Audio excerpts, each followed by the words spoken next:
My name's Joe Biden. I'm Jill Biden's husband. Thanks to all the members of Congress and Homeland Security Secretary. I'm not sure I'm going to introduce you all the way. What's going on, everybody? Thank you for joining me today. If you haven't already, please make sure you hit the like button, because that is the most important thing you can do with me on this channel. What it does is that it helps make sure that those who are subscribed to the channel will indeed get the notifications, and it also helps to push this video through the YouTube algorithm as well. Secondly, if you're new to the channel, or maybe you've been ghost watching this channel for quite some time now, please do me a favor and yourself a favor by hitting the subscribe button, as well as the bell notification next to the subscribe button, so you can be notified whenever I release a new video. And lastly, please make sure you share this video out on your social media platforms to your family and friends to inform them on this news and information. And yes, that does also help to give me a slight boost in the YouTube algorithm also. And with the introduction out of the way, let's get into today's news. And today we are headed to Washington, D.C. because Joe Biden has announced that he will sign a mass amnesty bill for illegal immigrants who are married to U.S. citizens. As you can see here, this article reads, Biden will announce deportation protection and work permits for spouses of U.S. citizens. What this tells me is that the Biden administration, along with Democrats, are definitely expecting and planning for Donald Trump to win. And with that victory comes the threat of mass deportations, as Donald Trump stated on numerous occasions. If he wins the presidency, we are going to see mass deportation on a scale that we've never seen in this country before. And we all know what that means for DNC blue cities like Los Angeles, Chicago, New York, and so on and so forth. We know and understand now at this point in time that they are utilizing illegal immigrants to offset the decline in their population, because many people don't know, but we have come to learn and understand the fact that illegal immigrants are counted on the U.S. Census, and the size of your population in said state will determine the number of delegates that will represent your state in the House of Representatives.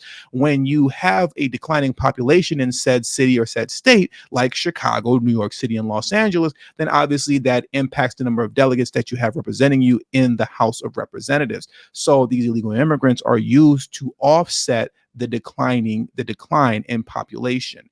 If you have Donald Trump coming into office now doing the mass deportation that he said he's going to do, then obviously this is going to have a very negative impact on DNC cities, as well as cities like Washington, D.C., where they've already put in place non-citizen voting in local election. Yes, in case you didn't know, in Washington, D.C., non-citizens, air quotes, are allowed to vote in local elections. So once again, Biden is doing everything that he can to kind of offset what will most likely be a Trump victory, which should lead to mass deportations. They are trying to offset it by securing as many illegal immigrants a spot, you can say, for lack of better words, within the United States as quickly as possible. So let's get into this article here. I want to read a couple paragraphs off just so we understand what this is all about, and just get a little bit more detail of what's in this executive order.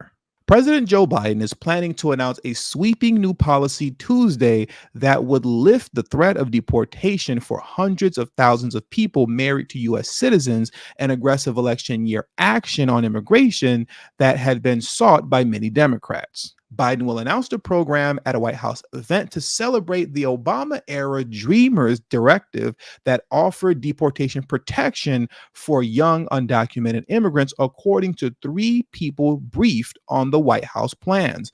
The policy will allow roughly 490,000 spouses of U.S. citizens an opportunity to apply for a parole-in-place program, which would shield them from deportation and offer them work permits if they have lived in the country for at least 10 years, according to 2 people briefed.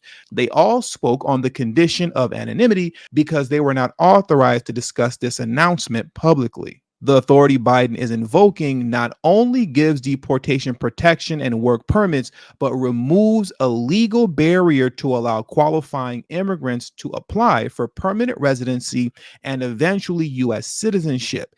It's a power that's already been used for other categories of immigrants, such as members of the U.S. military and their family members who lack legal status. Biden was also expected to announce a policy making recipients of the Deferred Action for Child Arrivals programs eligible for visas rather than the temporary work authorization they currently receive, according to the 2 people briefed. Immigration advocates praised the policy, expected to benefit the spouses of U.S. citizens, saying on a conference call Monday that it is often impossible for the spouses to gain legal status, even though they have deep ties in the country.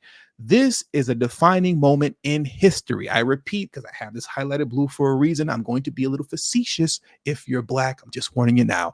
This is a defining moment in history, and we need to meet this moment, said Ashley De Azevedo, the president of American Families United, which advocates for U.S. citizens married to foreign nationals. I want to repeat once again, lastly, in closing, this is a defining moment in U.S. history. For the somewhere around 92% of Black Americans who voted blue, no matter who, for Joe Biden to get into office, can you tell me any piece of legislation that he signed for Black Americans that are transformative, concrete, and as revolutionary as this is, that you can say is a defining moment in history? I think we all know the answer to that question is no, you cannot. But we continue to vote blue no matter who, to no avail, just to get nothing in return for our votes.